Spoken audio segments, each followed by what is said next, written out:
PlayStation 4 National Premier League's Queensland Round 14 kicked off on Friday night at Cleveland Showgrounds. Redlands United looking to get their mid-season revival back on track after a last round loss. They hosted Olympic FC, who were without a win in their past two outings. The early momentum was with Olympic and they made the breakthrough only a quarter hour in. Michael Lee's first time shot taking a sharp deflection, it caught out Brendan White. Olympic 1-0 ahead. There were plenty of chances for both sides throughout the rest of the half, but it was Olympic who struck again 5 minutes before the break. Tim Smith's on hand to steer home Lee's initial effort. Olympic seemingly cruising 2-0 ahead at the turn. The Red Devils returned in the second half fired up and they pulled a goal back only 3 minutes after the restart. Elliot Ronto on hand to bang it home after a series of deflections.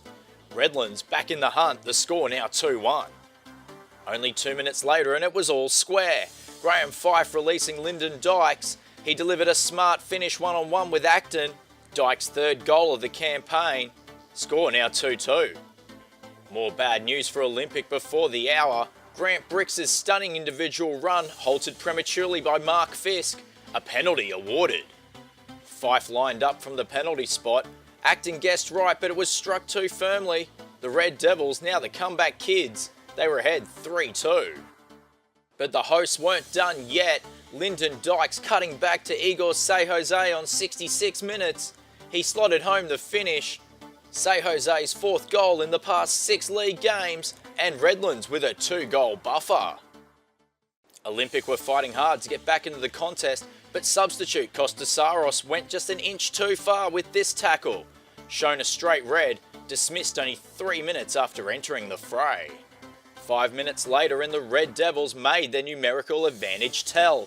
Ronto finding Fife on the burst. His initial effort stopped by the on-rushing Acton, but he turned it home in the end. An 8th goal of the campaign for Fife and a 2nd of the night. Redlands delivering the great escape. 5-2 the full-time score. Redlands overturning a 2-goal half-time deficit for their 2nd win over Olympic in all competitions this season. Youngster Jaden Prasad not on the score sheet, but he got our nod as the man of the match.